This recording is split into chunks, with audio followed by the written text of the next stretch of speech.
안녕하세요. 저는 20대 후반 남자입니다. 먼저 제 사업이 망한 얘기부터 해야겠네요. 최근에 사업을 하다가 쫄딱 망했습니다. 제가 옷과 패션에 관심이 많아서 의류 사업을 시작했다가 빚만 지고 사업을 정리하게 되었던 건데 그나마 다행이라고 위안을 삼자면 빚이 그렇게 크지는 않았어요. 아무튼 앞서 말씀을 드리자면 저에게는 20대 중반부터 만나고 있는 여자친구가 있습니다. 곧 제 아내가 될 사람인데요. 제가 힘들 때나 어려울 때도 제 곁을 떠나지 않고 저를 지켜준 정말 착한 사람입니다. 이런 여자친구와 내년에 결혼을 앞두고 있었던 거죠. 사업도 망한 사내놈이 무슨 결혼이냐고요? 네. 사실은 여자친구랑 사고를 치고 말았습니다. 지금 여자친구 뱃속에는 저와 제 여자친구의 피를 이어받은 우리 애기가 자라고 있는 중이에요. 처음에 이 사실을 말씀드리자 장인어른은 쓰러지시고 장모님은 울고불고 난리도 아니었습니다. 게다가 직장도 없고 의류 사업하다가 쫄딱 망한 놈을 사위로 받아들여야 한다는데 좋게 보이시겠습니까? 저라도 제 딸이 저 같은 사위를 데리고 나타나서 아기를 가졌다고 하면 혈압이 올라 노발대발하고 난리가 날 것 같네요. 그래서 처음에는 처가 댁도 반대가 심했지만 꾸준히 찾아뵙고 제 진심을 보여드리고 다시 일어나겠다는 굳은 의지를 보여드리자 서서히 아주 서서히 마음의 문을 열어주셨습니다. 그래서 저희는 내년 3월에 결혼식을 올리기로 하였고 현재는 혼인신고만 한 상태였었죠. 문제는 아까 말씀드렸다시피 의류 사업을 하다가 쫄딱 망했던 탓에 결혼 전까지 자금이 도저히 모이지 않을 것 같아 처가 댁에 잠시 얹혀 살기로 했습니다.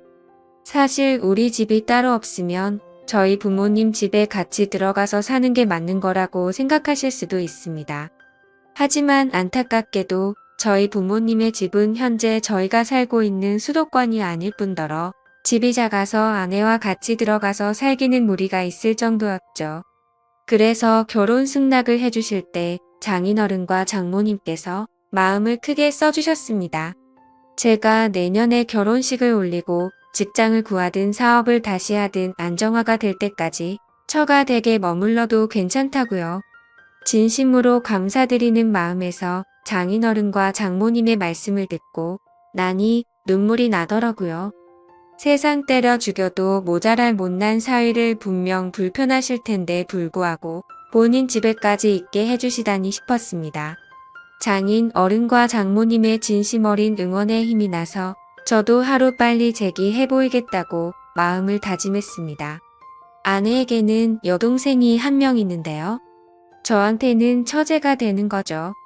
제가 아내랑 혼전 임신을 하고 장인어른 댁에 방문했을 때 장인어른 장모님 말고 유일하게 아내의 여동생만 저를 위로해줬습니다. 호칭상 처제가 맞는데 제 입에 처제란 말이 아직 익숙하지는 않네요. 아무튼 처제는 예전에 아내랑 데이트할 때도 가끔 몇 번 봤었기도 했고 제가 성실하게 살아왔다는 걸 옆에서 봐왔었기에 그런 건지 저와 아내의 혼전 임신 소식에 충격은 먹은 듯 했지만 많은 위로를 해줬습니다. 그리고 남자는 결혼을 해야 안정적이게 일을 할 수 있다면서 하루 빨리 재기하라며 응원해 주더라고요. 그런 처제가 많은 위로가 되어줬고 정말 많이 고마웠습니다. 그렇게 결국 저는 염치 없지만 제 짐을 챙겨서 처가 댁에 들어가게 되었던 거죠. 제가 도착하자 처음에 저에게 화를 내셨었던 장인어른과 장모님은 저를 따뜻하게 맞이해 주시고 제가 최대한 편하게 지낼 수 있도록 많은 배려를 해주셨습니다. 하지만 생각지도 못하게 처가 댁에 들어와서 지내는데 장인어른과 장모님이 문제가 아니었고 처제가 문제가 되었네요. 제가 처가 댁에 들어갔을 때가 따뜻한 날씨의 봄 무렵이었는데 처제가 옷을 너무 짧게 입고 돌아다니는 겁니다. 한 번은 제가 일을 일찍 마치고 오후에 집에 들어갔는데 처제가 티셔츠도 안 입고 있더라고요. 눈 마주치고 서로 얼마나 민망했는지 모릅니다. 그것도 처음에는 좀 민망해하고 옷을 챙겨 입는 신용이라도 했습니다. 그런데 제가 처가 댁에 온 지 한두 달쯤 되자 처제는 그냥 보려면 봐라라는 식으로 별로 대수롭지 않다는 듯이 가만히 있더라고요. 제 아내도 괜히 처제한테 형부도 있는데 옷 좀 입지? 라고 하면 아더운데 어떻게 라고 합니다. 사실 처제의 몸매가 막 모델처럼 좋거나 그런 건 아니거든요. 보면 조금 민망합니다. 제가 얹혀 살려고 들어온 주제에 이런 얘기를 하면 안 되지만 상호간의 예의는 차려줬으면 좋겠다 싶은 심정이 있었어요. 처가 댁에 몇 달 있다 보니 이 집안의 특성인 것을 알게 되었습니다. 사실 연애를 할 때도 제 아내는 여름만 되면 유독 더위를 많이 탔거든요. 그래서 늘 에어컨 나오는 카페로 피신하거나 시원한 바람을 좋아했었는데 아내가 이런 이유가 다 있었습니다. 가만 보니 장인어른과 장모님도 이 가족분들이 전체적으로 더위를 엄청 타서 힘들어 하더라고요. 제가 느꼈을 땐 크게 덥지도 않은데 아덥네 더워 죽겠다 이런 얘기를 많이 하십니다. 그래서 처가 댁의 방마다 에어컨이 있어요. 거실에 큰 에어컨이 한 대 있고 방마다 1대씩 해서 총 4대가 있습니다. 저는 한 번씩 추워서 긴팔을 입고 있을 때도 있을 정도였죠. 이 집에서 여름에 에어컨 이렇게 돌렸다가 전기세는 어떻게 감당하는지 모르겠다는 생각도 들었습니다. 아마 버는 돈 족족 전기세로 나가지 않을까 싶더라고요.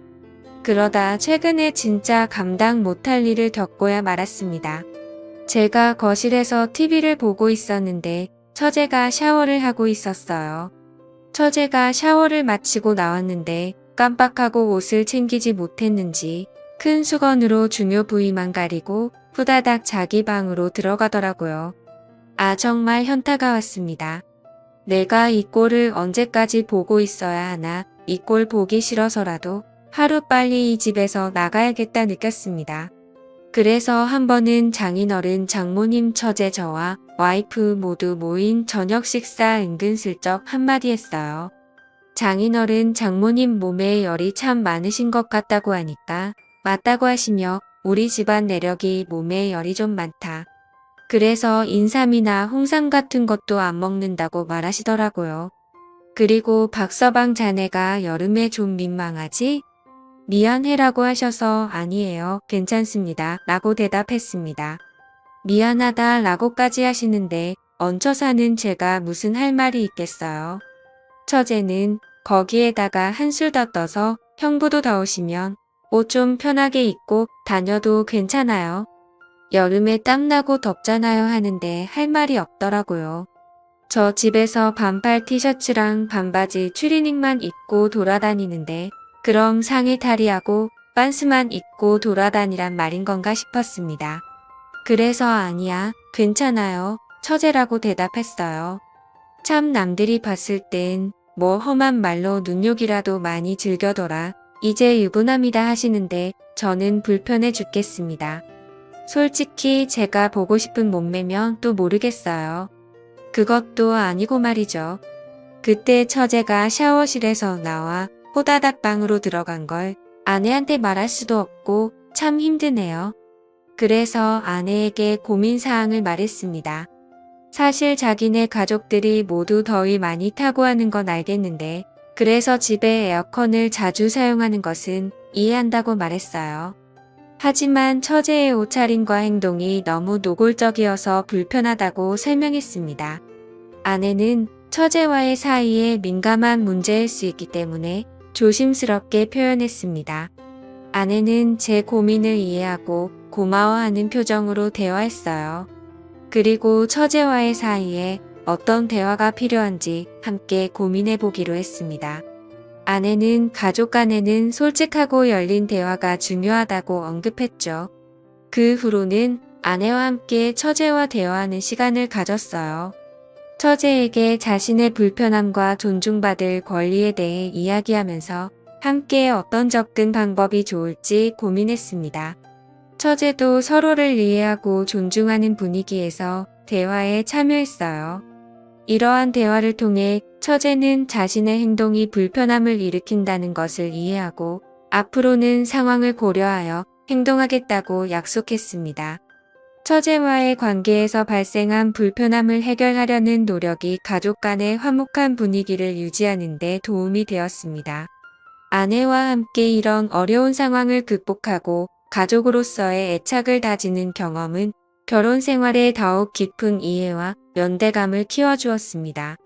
또한 처가 댁에서의 생활을 좀 더 원활하게 이어나가기 위해 서로의 의견을 존중하고 협력하는 모습을 보여주었습니다.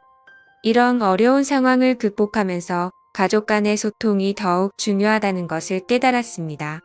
가족 간의 소통은 서로의 감정을 이해하고 존중하는 데 있어 핵심적인 역할을 합니다. 그래서 아내와 함께 우리 가족 간의 소통을 강화하기로 다짐했습니다. 결혼식과 신혼집 마련에 성공한 뒤 현재는 새로운 가정을 준비하고 있습니다. 아내와 함께 새로운 시작을 앞두고 미래에 대한 꿈과 계획을 함께 나누고 있어요.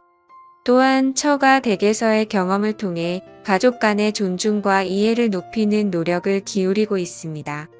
새로운 집으로 이사를 가기 전에는 처가 댁에서의 생활을 마무리하고 감사의 인사를 전하려고 합니다.